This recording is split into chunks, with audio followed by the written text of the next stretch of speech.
I'm Jim Collison, and live from the Gallup campus here in Omaha, Nebraska, our office in Washington, D.C., and the campus of Robert Morris University. This is Gallup's Education Insights, a focus on presidential priorities, recorded on April 14th, 2016.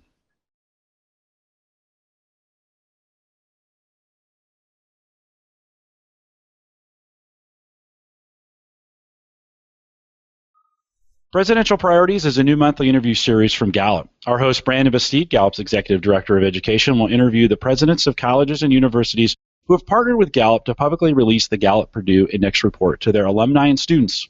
These interviews will highlight key insights from the reports and be a great opportunity for presidents to share their reactions to the results and discuss ideas and implications for current and future practices at their campuses and across higher education. Our guest today is the president of Robert Morris University, Dr. Christopher Howard. Dr. Howard became the 8th president of Robert Morris University in suburban Pittsburgh on February 1st. Dr. Howard is a distinguished graduate of the U.S. Air Force Academy, where he earned a B.S. in political science in 1991. A Rhodes Scholar, he earned his doctorate in politics at Oxford University and an M.B.A. with distinction from the Harvard Business School. He received the Campbell Trophy, the highest academic award in the country presented to senior college football players. Dr. Howard, welcome to the program. Thank you very much, Jim. I appreciate it. Great to have you. If you're watching live, we do have a live chat room that's available for you right below the video window on our live page. If you'd like to log in and leave your questions there during the program, we are taking live questions, and I will moderate those during the program. Brandon, great to have you on our first Presidential Priorities. Welcome, and you have the floor. Well, that's great, Jim. Thanks so much, and really excited to be kicking this off with not just a university and a president that we've partnered with at Gallup, but somebody that's been a friend. Chris, it's a real pleasure to have you here. Congratulations on the recent appointment at Robert Morris, and I know you were a terrific and beloved president at Hampden Sydney, and somebody who has been writing and been very public about ideas for the future of higher education. So I think we're going to get a lot out of this. You know, I thought I'd just start with a couple things to frame the conversation. I mean, as we know, looking across the landscape of higher ed in recent years, Gallup has actually been, surveying this in various ways. But in many respects, a very odd thing is going on, because you could argue that in the last few years, it's the first time in American history that some people in this country have started to question the value of a college degree. And I think a lot of things are going on here where that kind of conversation has been generated, right? Rise in costs of tuition, questions about employment outcomes, et cetera. So, I think we all know a little bit about that story, but, I think the interesting part of the work that we've started and the work that we've been doing with Robert Morris is that we're going out now and doing a very rigorous audit of how alumni are doing in the long run, right, in their careers and their lives. And you'd think that this is something that has happened frequently across higher education in our several hundred-year history, but actually it's a pretty rare phenomenon. I mean, sure, we've all done a quick alumni survey through the Alumni Association at times, but this is kind of a new era. So, I just thought I would start with, why did Robert Morris, want to go to this kind of effort to understand how its alumni are doing, and just give me a little bit of the backdrop for why you guys were interested in doing this at the very, at the outset. Sure, Brandon. I'm very happy to answer that question. I want to start off by acknowledging my predecessor, President Greg DeLamo, who's now the president of Rider University, who did a great job galvanizing this conversation. You and I had this conversation. I was at Hampden Sydney College over I think it was a glass of wine at a hotel in Washington, D.C. So I was on board personally and professionally, but to come to a place that got it was very enticing to me. And one of the reasons that I'm here, and to answer your question specifically, in God we trust and all others bring facts. And I think that society, when it comes to higher education, for the reasons you pointed out, some of them are there's a little bit of hyperbole in terms of the return on investment for college. It is there. On average, a college graduate will have a 15% greater return on investment based on the money that they pay to go to institution and the salary they'll receive over their lifetime. So it is still worth it. Having said that, it is a consumer-driven market. education is a situation where the whole thing has sort of been flipped, where parents and students and adult learners or what have you, traditional learners, they have the information and power to make the decision to go where they want to go. Now, what do they want? They want to make sure that every dollar they put into the institution, they put into education, will come back in some way to enrich their lives. And how do you determine that? You partner with a great group like Gallup, and you go out and you ask a sophisticated suite of questions in a very thoughtful, statistically significant way, right, with all the metrics in place to get those answers. And so we are an academic institution committed to understanding truth, committed to excellence. And why would we not do that with our alumni and empower ourselves to make the right decisions to ensure that the students that come here, the parents that pay their hard-working salaries and whatever, the dollars that they invest, the loans that they take out, to make sure they're getting that return on investment. And we're very pleased with the results. And and the thing about it is, this is just the beginning. Now, you said this is the first time in probably history. I think you said the first time in human history because you were being dramatic, but the first time in human history or American history that we've done this. But this is not going to stop. I mean, understanding what graduates are getting out of higher education experience is something that's going to go on and on and on in society, government, whether Republican or Democrat, state, federal, local. They're going to demand, employers are going to demand that we know that what we're delivering is of value. So I want to get to what Robert Morris has learned from this process about Robert Morris and its alumni, but this kicked off initially through a massive nationally representative study that Gallup started in 2014, which we call the Gallup Purdue Index because of the partnership we've had with Purdue in helping launch this national study. And so obviously the work that we're doing with an individual institution like Robert Morris is related to that, but different in that what we're doing is, essentially a full survey of your alumni, right, asking some of the same questions we asked in the nationally representative study. And one of the helpful things that we can do is show comparisons not just to the national average for Robert Morris, but other cohorts that you are more closely wanting to monitor your progress and success against. So, as you think about it through the lens of what you learned about Robert Morris, I mean, I know what we saw at Gallup, which was a report that on whole says a lot of very positive things about the outcomes for Robert Morris alumni. I mean, distancing the national average on pretty nearly every one of the metrics that we measure. And I think this is just an interesting case in point about where we are in higher ed. I mean, Robert Morris is an amazing institution. It has got a very growing brand name and recognition, right, relative to it in the past. And so, but what's interesting is, at a national level, it so far at least doesn't compete with the prestigious brands that we've all known about because of college rankings and ratings. But in reality, when we measure the kinds of things we're measuring at Gallup, right, Robert Morris is doing a bang-up job on all of this. And so in any event, I'd love you to just talk about some of the most powerful results that have happened since you guys have done this. What's happened on campus. Give me some of your thoughts and reactions, and certainly feel free to highlight some of the findings that you thought were most compelling. Yeah, I'm happy to do so. Just kind of going back to your comment. Robert Morris is a bit of a best-kept secret, and we don't want it to be a secret anymore. And by bringing facts to the table with this analysis, we're well on our way to letting people know about this outstanding value proposition. Now, a little bit of history. Robert Morris started off in 1921 as a public accountancy school in the William Penn Hotel, and graduated from there to a junior college, to a regional university, and now, as of about a month ago, we've been told by Carnegie that we're now a doctoral national university. What do national universities do? They ensure that students, when they graduate, go out and get great jobs and have great lives, go to great graduate programs. And what the data that come out of the Gallup poll have showed is just that. So to put a fine point on it, what we really have enjoyed knowing is that our students are more likely, to the tune of something like 77%, are more likely to be employed full-time, and there's no discrepancy between male and female.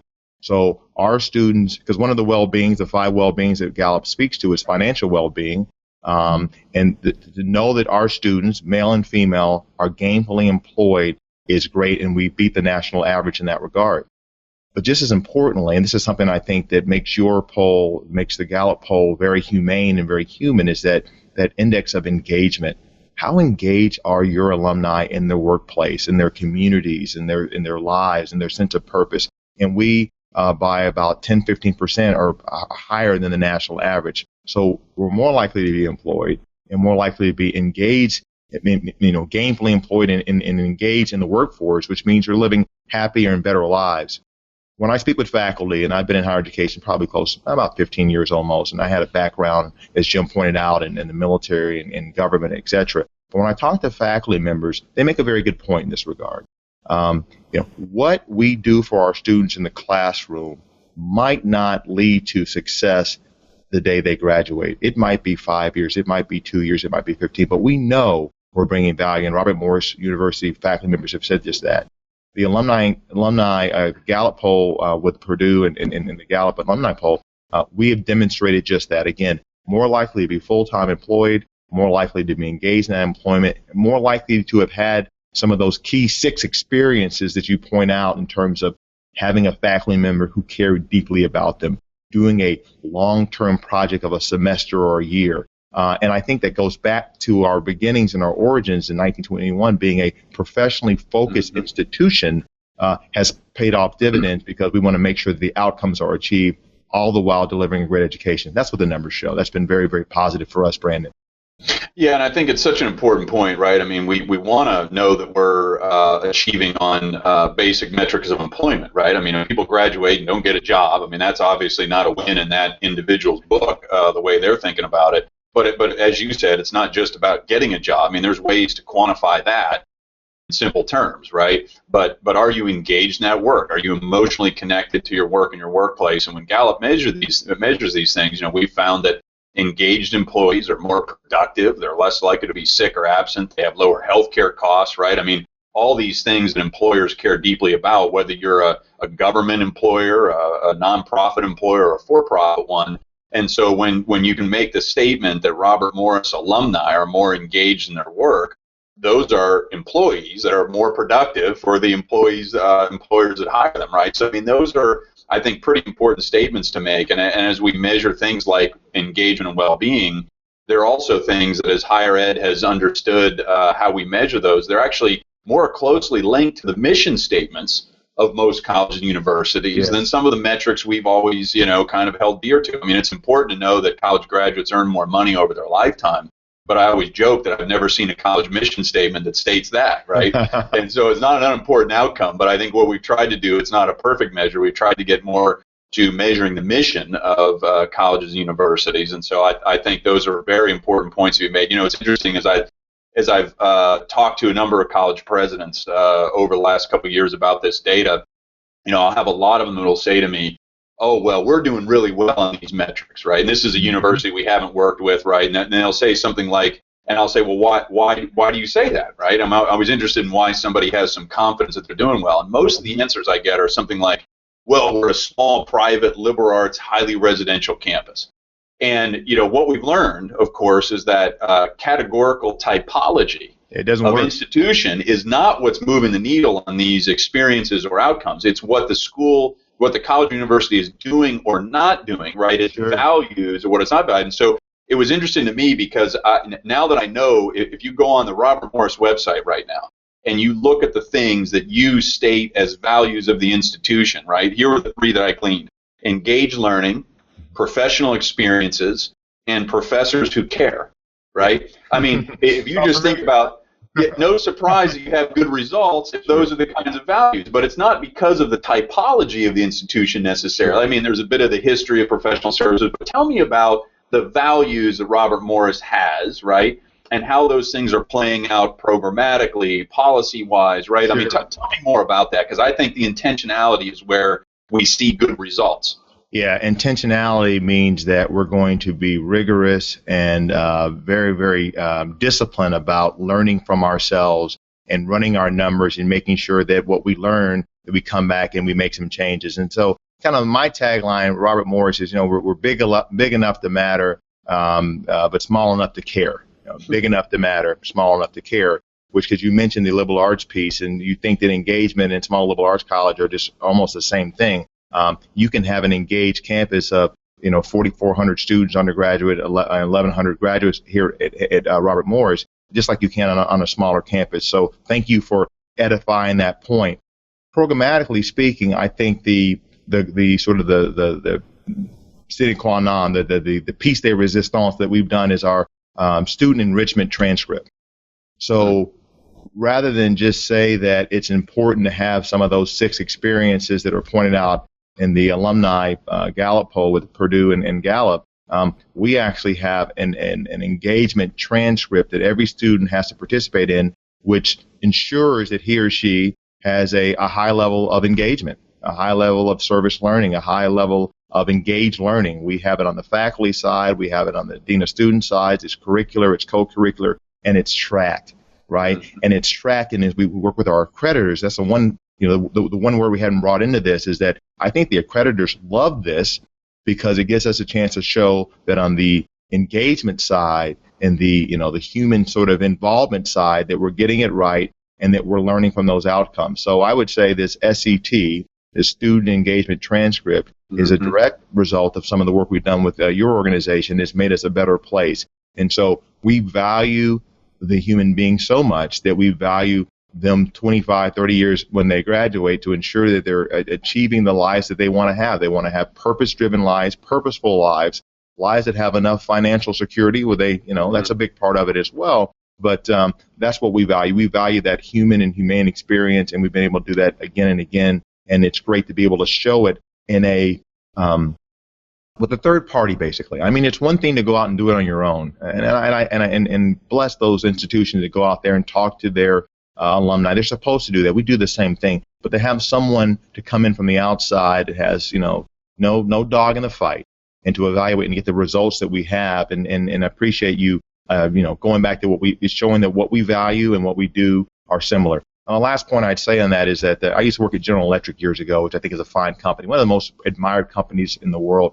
And one of my good friends at the company used to always say, you need a 1-for-1 say and do quotient. You say you're going to do something and you actually do that thing. We say we value creating students that are with a professional edge, they're going to live purpose-driven lives, and we're able to show that again and again and again for our graduates, no matter what their backgrounds are.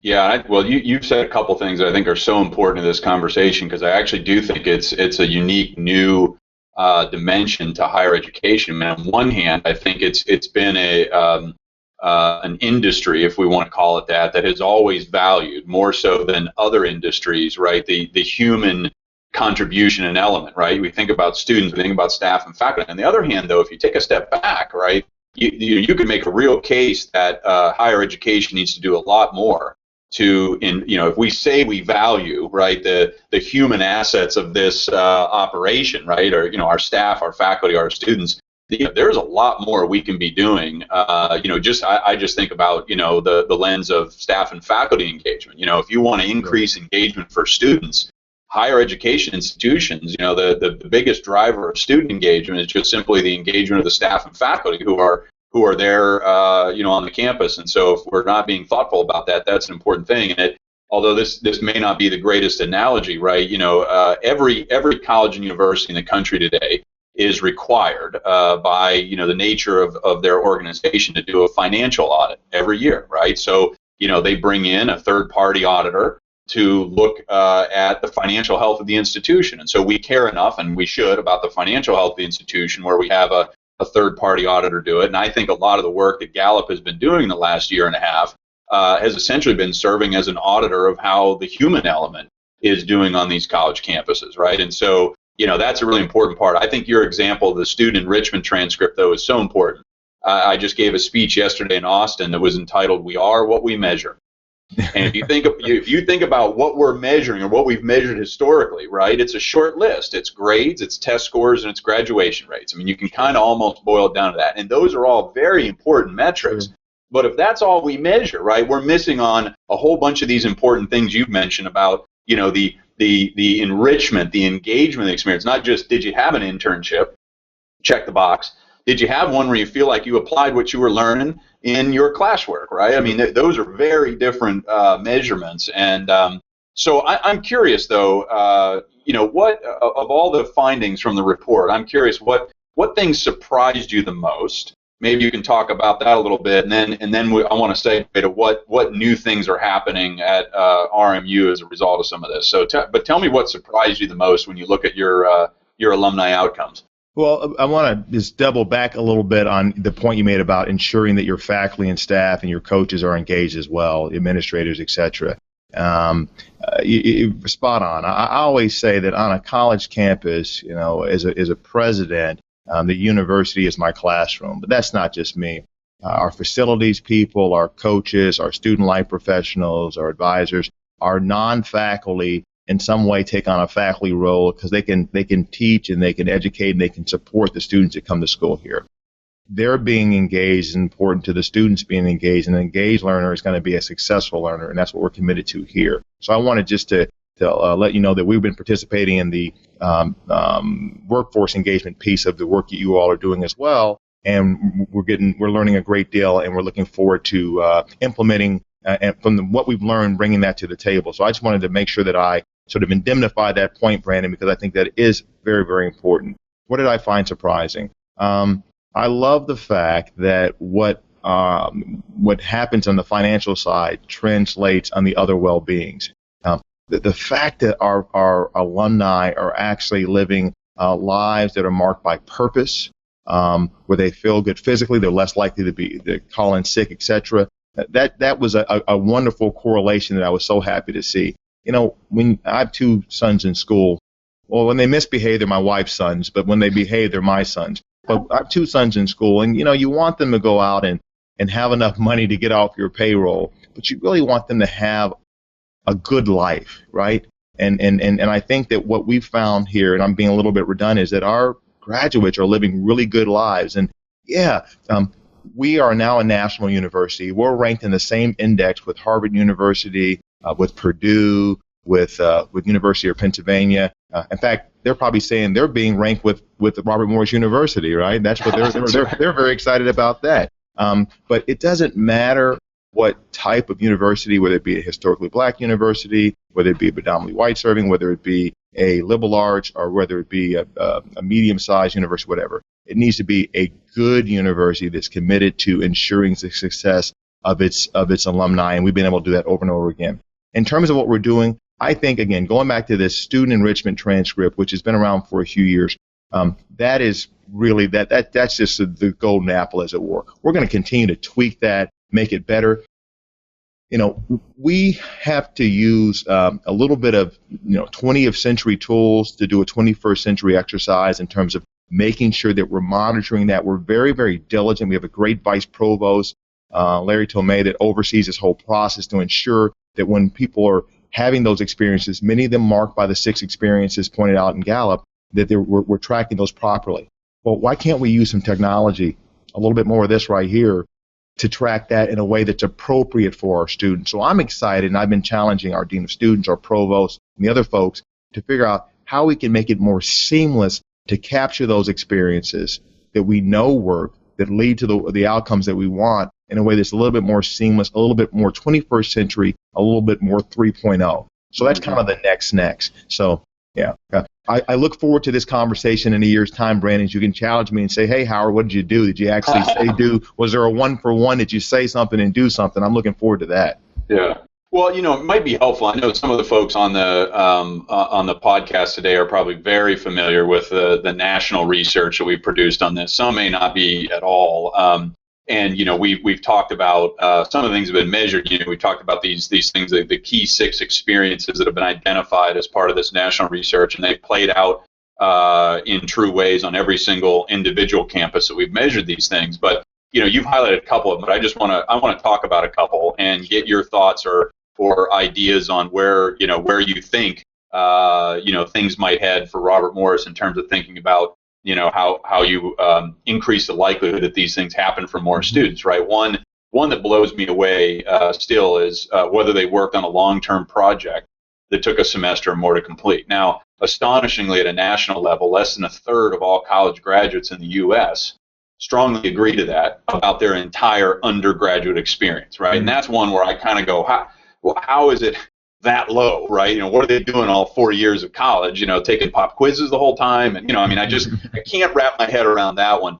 Some of the others, like I had a mentor who encouraged my goals and dreams. That was one of the most important one, relative to the odds ratios of being engaged in work and thriving in your well-being later. It was also at a national level the smallest percentage. Only about 2 out of 10 college graduates in the U.S. strongly agree they had a mentor who encouraged their goals and dreams. Now, so here's why I want to drop those two examples. You could argue that higher ed at a national level hasn't been doing a lot to embrace, to value, to incentivize this thing called mentoring.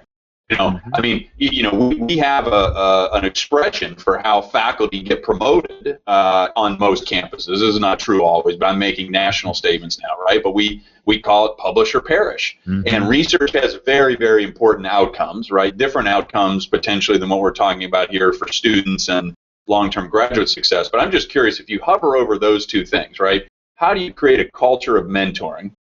Right, that could happen through academic advising, through faculty, through staff, fellow students, right? Alumni who might be plugged back in to serve as a mentor or advisor to current students. There's a lot of ways that we can cut that mentoring thing. And then on the other end, this thing that I think is relatively simple, the idea that we need to figure out how more college students can get engaged in long-term projects. I actually think that they're running away from classes that require long-term projects, not because they're lazy, but because they don't want to get a bad grade. And so I'm worried they're making trade-offs on trying to pad their GPA because they think that's way more important than having perhaps a challenging experience. And so I'll just make this comment real quick about it. 80% of employers would rather hire a B student with an internship than an A student without one, right? Would rather have a student that worked on long-term project-based learning than a student who didn't, right? So obviously to employers it's important. It's not to say that grades are mutually exclusive to long-term projects, but I worry that students are actually making this trade-off because they think the grade is more important than a challenging experience. So tell me more about how you're thinking about both those things in the Robert Morris context. Well, when it comes to just the mechanics of ensuring that students are having a project that lasts at least a year and it ties something they're doing inside the classroom and outside the classroom, we have a very, very good institutional effectiveness. They used to call it IR, institutional research. We call it IE, institutional effectiveness shop around here, led by some great people. And this is true on most campuses. The talent is there. They've been able to count. We've been able to count beans a long time now. Let's make sure we're counting the correct beans. So we're surveying our faculty, our students on a regular basis, and doing our own internal audits, so to speak, to ensure that that we're checking that appropriate box, right? So that's just the mechanics of it, and we're very, very good at that, and I'm very pleased. I'm also very pleased that our students are committed to completing these surveys, which I think have been put together very well to figure out that we're doing the right thing. So that's sort of starts out. The other part you're talking about is sort of the comment about somebody running away and trying to pad their GPA. What mentors do is they tell you things that they help you see the future, and they say, you really do want to take this course. You really want to do this because it's going to help you down the line.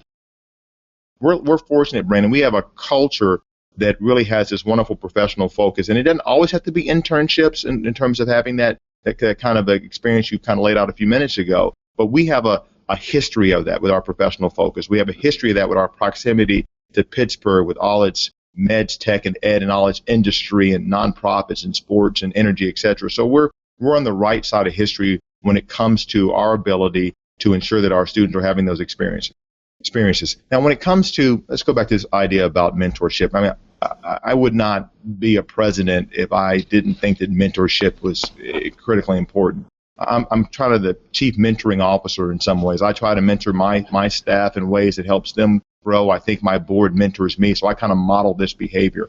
And I'd love for you one day to, it sounds a little creepy, but if you could look into the computers and inboxes of a lot of presidents out there, if maybe 40%, 30 to 40% of what comes across their desk doesn't have some way to either directly or indirectly deal with mentorship, then Houston, we have a problem.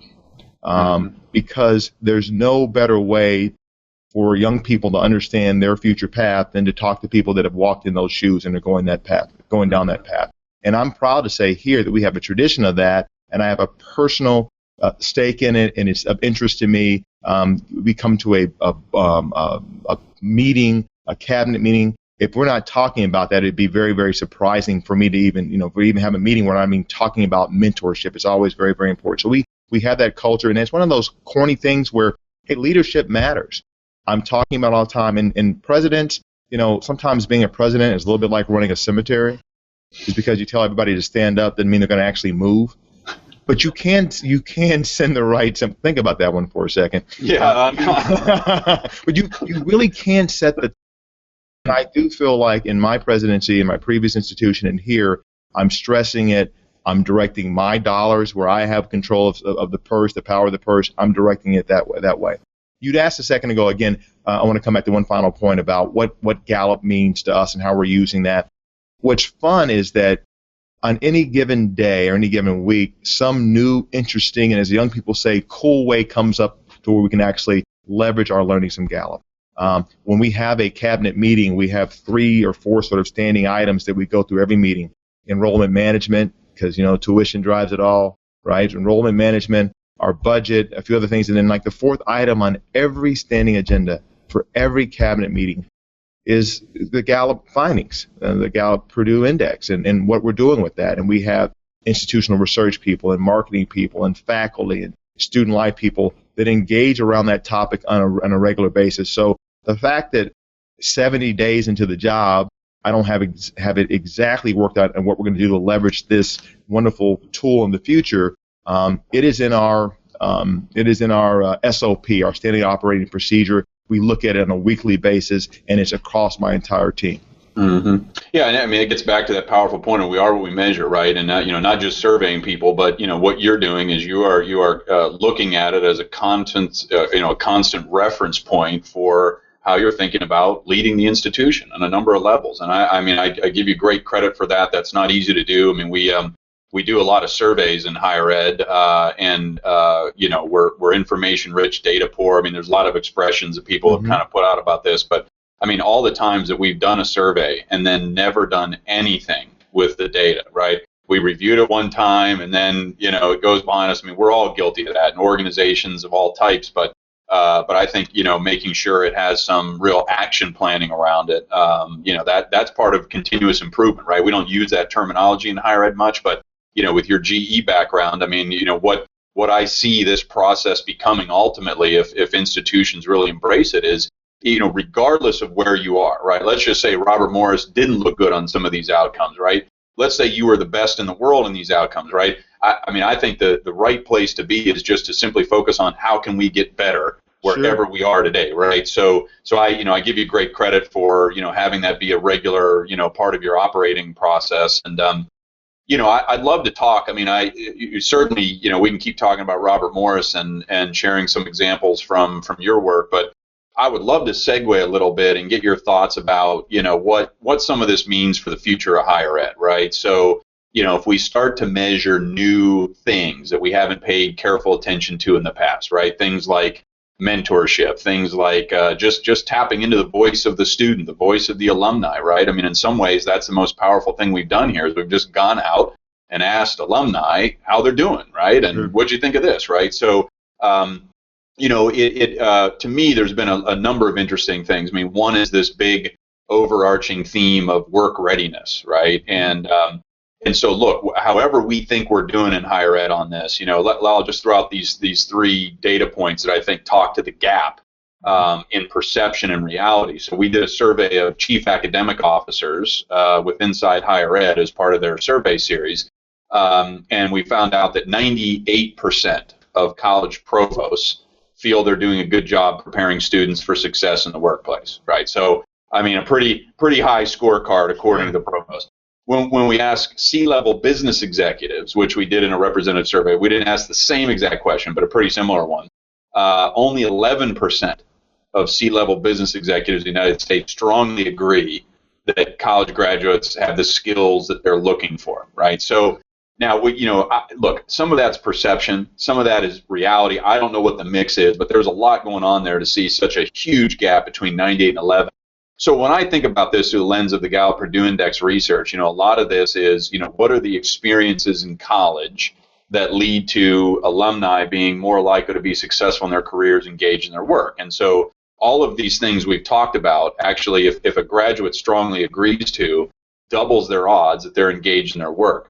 But the percentages of those who strongly agree are low, right? So I mentioned long-term project, that was less than a third. Had an internship where they felt like they applied what they were learning, less than a third, right? So here's the big question: how do we scale this stuff up? I mean, you mentioned Pittsburgh being, to be in a city like Pittsburgh, you've got natural opportunities, but it still requires some serious coordination, elbow grease, right? However you want to call it. Tell me how we scale this. And again, I mean, I think this is a broader higher ed question. How does higher ed scale some of these qualitative experiences? Can we? I mean, is it even possible, or do we just say, it's only going to happen for some? No, it has to happen, right? I mean, we established very early in this conversation there's certain outcomes that the public, the policymakers, the government are going to, and industry are going to demand of us. So we have to figure out how to get this right. And I came from a campus that was more rural, not quite as close to a city. And now I'm one very close to a city, and there are ways to make this happen. Because even in the summer, you can do some things perhaps that link back through through technology. As I mentioned before, technology becomes a friend. But let's just go back to two overarching things, Brandon. If you're asking higher education to do something that's very unnatural. You're asking higher education to change, right? That's a very unnatural act. But it's an important act, and as I mentioned before, we don't have a lot of choice. We have to do it, or we're not going to exist. And higher education is not going to fall off a cliff tomorrow, but 40, 50 years from now, maybe we have some problems, right? So it starts with two things, and this is the old leadership, the old military thing I was taught years and years ago. It's leadership and culture. There are some systematic policy things we can do. Accreditors can push, Congress can push, a Republican or Democratic president can push, the Department of Education can push, state education agencies can push. But you need leadership and you need culture. Leadership. You need people that are coming into this conversation with the C-level suite, with their board, with their alumni, with local industry, local nonprofit. We have the Bear Center for Nonprofit Leadership, which is great, which is in downtown Pittsburgh, which allows us to do exactly what you described. Don't come into the conversation like this, and you can see this on the screen, Jim.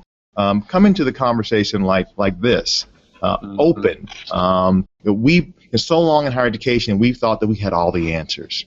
Think about it. We come from an industry where we say we defend. If you're a great faculty member, you have defended your thesis and your dissertation, you have defended your ideas and your ideals, and now we need you to listen. And this is not a criticism of faculty. This is just saying that we need leaders that are open to listening to other people to achieve an end game. And then it goes back to the other word, culture, right? I've told my staff and my administrators that, culture eats strategy for breakfast, lunch, and dinner, right? So we can have a great strategy with all these great public policy tools and higher education tools, and you're applying and implying that we should have some of those and to have it happen at scale, and we should. But by the same token, we need a culture that says that, what we thought success looked like, which was measured by, like you said, grade point averages and rankings and this, that, and the other, where you rank in terms of your class, that's changed now. We need to produce civic-minded, purpose-driven, workforce-ready, capable, able, flexible learners of the future, as Robert Reich would call them, symbolic analysts who can actually have jobs for the 21st century and have lives that make sense. And so culture and leadership are going to be at the top of the list, and I think technology is going to help a great deal as well. And I mentioned my background being somewhat eclectic. You don't have to be someone who has a military, government, industry background to be a leader in a culture in the 21st century in higher education. You can come straight up the pike in terms of faculty, assistant, associate, chair, full professor, dean, et cetera, provost, president. But I think that along the way, we need leaders, board members to provide resources for these people, right, that are coming up to see the world a little bit less myopically and a little bit more ecumenically and more open. And that's how we're going to get to an end game that serves society. We are the envy of higher education in the world, believe it or not. We beat ourselves up, but the line coming in is a heck of a lot longer than the line going out.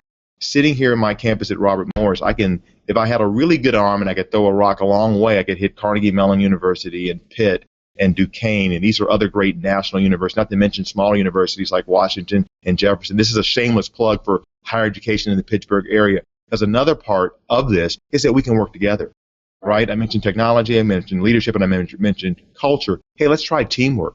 Let's try collaboration.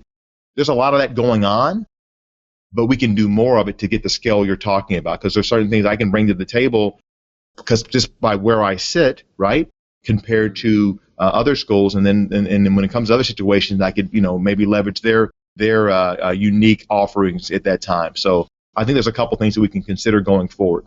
Yeah, well, your points about leadership and culture, I just think are so critical, and that, you could easily just brush over that and go, well, yeah, everybody just, says that leadership. But here's the good news about leadership and culture. It doesn't cost money to make that happen, right? It's not easy, right? But it doesn't cost money to do things if you just think about how we, if a leader states a value, and that's a value that leader lives, right? That's something that's reinforced as a cultural standard in the institution. People start to spend their time differently, right? Time is our greatest tool and asset here. It's not like you need to raise $500 million in a capital campaign to create a culture of mentoring, right? I mean, there's some parts of that might actually require some dollars, but I'll give you the best example we've measured so far at individual institutional level, and this is publicly released, but 69% of all their graduates strongly agree they had a mentor who encouraged their goals and dreams. They're 3 times higher than the national average.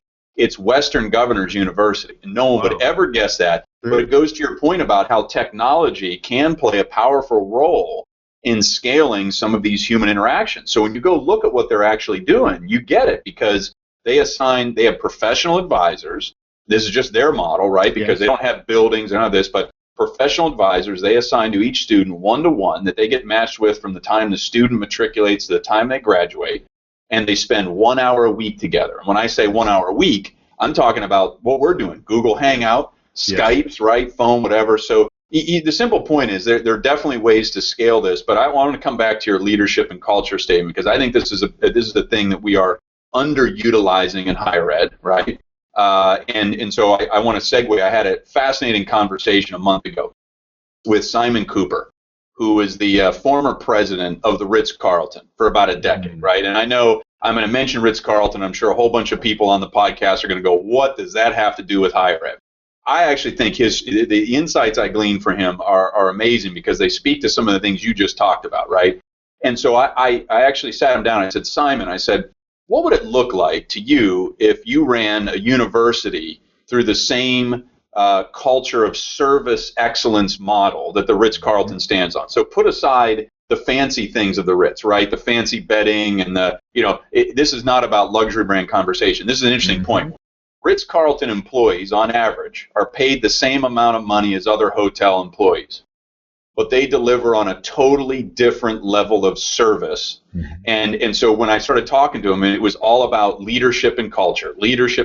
That's it. It wasn't pay. It wasn't fancy, facilities. I mean, sure, that helps in terms of the overall thing, but this is the first thing he said to me. He said, the first thing I'd do if I was a college president is that I would instill a sense of ownership in everybody who's part of the organization to help them understand their role and their contributions to it, right? So it's acknowledging the role of the individual. But this is the one thing I've been perseverating over. He said, we had a motto at the Ritz-Carlton, and it was, ladies and gentlemen, taking care of ladies and gentlemen. You got it, right? And okay, so you know this. Now, here's my question for you. What would that look like in the lens of higher ed? And I was thinking about this yesterday. The most commonly used statement, the most commonly used words in a college mission statement, we actually analyzed 1,000 of these. And it was the phrase lifelong learning. True.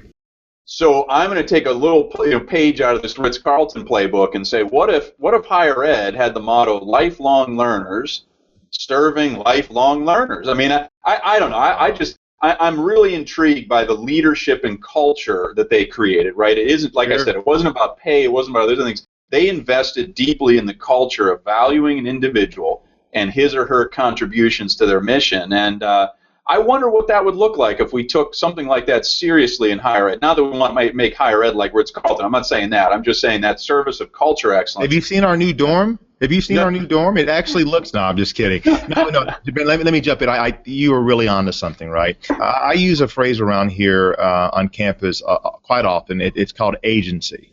A sense of agency that if I do A, then B can happen. I think is a very, very important, especially for women and underrepresented minorities who sometimes don't feel that sense of agency. So what you're getting at right now is that, I love it, lifelong learners serving lifelong learners. It means that I have a responsibility for the long term, for the long haul, for the long game. And that's very, very important. One more quick analogy back to the military, going back to those days.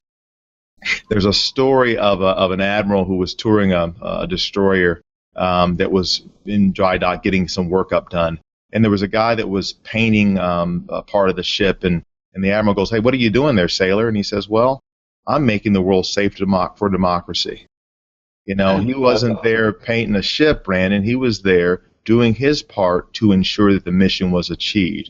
And what you're getting with the Ritz-Carlton and the analogy back to higher education is that everybody here can learn from everybody here. But going back to my other point about culture, that means if you are helping lifelong learners, and again, by the way, you know, the higher education culture is one that usually is that we're the experts, be quiet and calm, right, and we'll tell you what you need to know. Yeah. You know, it's a little bit like, you know, like this. I'm giving Jim Fitz, your producer, because he can't see my arms. But if you're a lifelong learner, serving lifelong learners, Brandon, to your point, then you're much more open to not just, you know, reading about your discipline. I mean, we have an actuarial science center of excellence, number top 25 in the world, right? I mean, these people do math that hasn't even been invented yet, right, to figure out these math tables. We want them to think about lifelong learning in terms of the actuarial function, but how do you mentor an actuarialist? I was up in Boston with a student, actually, ironically, at a different hotel, not at the Ritz-Carlton, with an alum. Actually, it wasn't a student, it was an alum who did actuarial science. It was a kid from Kosovo. And he told me a little bit about the numbers, but what he wanted to tell me about was the professor that took him to Ireland. Wow. And how it changed his life. He was and he's getting his buddies together, and they want to do a fund to be able to have more kids go to Ireland with this professor. I don't think the professor was an actuarial scientist. It was just an engaging experience. That professor cared deeply about that student, right? And so, again, there's an example of how, like you said before, it doesn't have to cost $1 gazillion to get it right. But this mindset that mentorship is so important. But I back to first principles, I like this idea. Lifelong learners serving lifelong learners. It would be a cultural paradigm shift. It'd be a leadership shift, but it can be done. It can be done because one other quick example of how your friend Mr. Cooper, if he was to walk on a campus, he might see this idea manifested. As a president, you spend a lot of time talking to your food services people, both at my previous institution and here. An individual told me, my previous institution, in services, catering services, food services. He says, what I do is when I'm walking around the cafeteria, if I see a student who's sitting by himself or herself on a regular basis, I sit down with them. I ask them a few questions. And if I get a sense that something's not where it's supposed to be, I'll go to someone in student life. I have a relationship with them, and I'll say, hey, you know, Brandon looks a little sad, you know. It looks like he's enjoying his time here in Duke, but he's missing home. That was a plug for your alma mater, Brandon. Please, you can send me $1 later. I wasn't going to go there, but if you insist, we could talk about, yeah. I went there. But the point is that, think about that.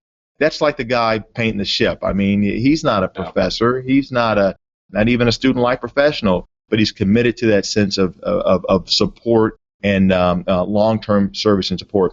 Let me add one more point, because I have my spidey senses tingling, because sometimes faculty members don't want to see us as a service industry. We're a servant industry. Right. We don't have customers. We have students. We have, if you wanted to use a business example, perhaps we have clients, not customers. Let me try this out with you here. So if you're in a professional service, you're a lawyer or you're an accountant or something like that, and you're talking to someone, you're giving them good counsel and advice on what they need to do to be successful in whatever the transaction might be. You can't make them, by definition, do this. We do want our students to actually sometimes get it wrong so they can learn to get it right.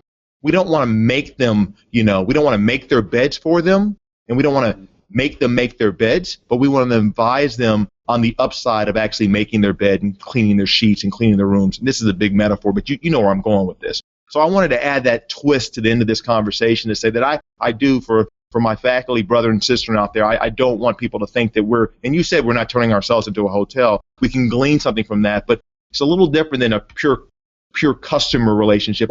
If you had to go there, I like to say it's like a client relationship. We give good advice, counsel, mentorship, to your point, because sometimes when you don't do what the mentor said and it blows up in your face, you can learn just as much in that regard as when you follow their advice. That's right. Yeah, and in both examples you've given of the sailor painting the ship and thinking about the food service staff who sit down with students. I mean, those are both examples of great leadership, right? Leaders who have said your job is not just to paint the ship, right? You painting this ship is helping make the world safer for democracy, right? Whatever it is. I mean, that's a leadership mission statement that has been ingrained in the minds of everybody that works as part of that organization. One of the examples I have on this is one of the superintendents we work with in a large school district. One of the best things he ever said, we were measuring student engagement and then their staff and teacher engagement at the K-12 level, right? And his famous expression is that engagement for my students begins and ends every day with the bus driver. Yeah. And when you think about it, right, I mean, if a kid takes the bus to school, their first and last interaction with school every day is the bus driver. You got a crabby, ornery bus driver, that's a whole different game than somebody who says, "Hey, Brandon, how you doing? We all play such an important role in this, but we need to be told that and reminded that and recognized for that. And this isn't about giving everybody trophies, but simple pats on the back of the bus drivers who are part of that culture of engagement. I mean, that goes a long way for them, and there's a reason why they're probably driving a bus for a school, not a bus for some other organization, right? I mean, on the whole, they're probably people who care more about student development. So knowing that we're run out of time, I just thought maybe with our last 2 minutes before we hand it back to Jim, what else has this research got you thinking about? I mean, is there anything we haven't talked about yet that you really want to kind of mention? I mean, I admire your leadership and the way you think about this stuff, so I'm making sure I squeeze all the great insights out of you before we wrap up here. So what else haven't I asked you that you really are interested in sharing? Well, I'm very pleased that this is the beginning. I mean, I'm going to go back to a comment I made a few minutes ago. You have given us a great level set. You have given us a great touchstone for a conversation. I say we because when I'm up at Harvard Business School several months ago for a conference, I sit next to Mitch Daniel, and what do we talk about? We talk about this. And we talk about a few other things, but we talk about this, and we talk about it in terms of how we're doing and how we're trying to get better. You said before, it's not how you did on the results this time around. It's what you're doing to improve the next time around. It's what you're doing in terms of leveraging technology to make it better, changing your system. So that's more of what I wanted to leave it with, Brandon, is that my excitement of this is 1.0 or 2.0, I'm really excited about 4.0 or 5.0. And we have good relationships to where you're listening to us, we're listening to you, and we're at the end of the day, we're trying to serve, lifelong learners, like you said. And that's what excites me about it. It makes it very honest, and it's also it gets into the public domain in a way that's very easily digestible. Right? Mm-hmm. You found simplicity on the other side of complexity, as Oliver Wendell Holmes Jr. would say, so that we can have a dialogue where sometimes in this side of the house in higher education, we speak to obfuscate rather than communicate. And so now the communication set has been level, whether it be a president to president, me and Mitch Daniels at Purdue, or whether it be a mother from Penn Hills near Pittsburgh, or a grandmother down in Plano, Texas, where I'm from. We can have a really good conversation about good common sense stuff that we know is making our students better, our institutions better, and our society better. Well, that's awesome. I just want to say thanks on a number of levels. Thanks for your great partnership with Gallup. Thanks for your amazing leadership in higher education, and also thanks for your friendship. I admire what you're doing, and this conversation, the ones we've had in the past, I can say to our listeners and the audience, watch out for Robert Morris. Here comes Robert Morris. So Dr. Howard, thanks for being with us, and it was a real pleasure. And good luck on your journey here as the continuous improvement process unfolds. I'm sure it's going to be a rich and rewarding one. So I'll turn it back to Jim Collison, who will wrap us up here. Thank you very much, Brandon. Dr. Howard, thanks again for coming on. Great to meet you as well. We look forward to following your progress. So I'll remind everyone here, if you're interested in joining us on future presidential priorities, we'll have some of those coming up.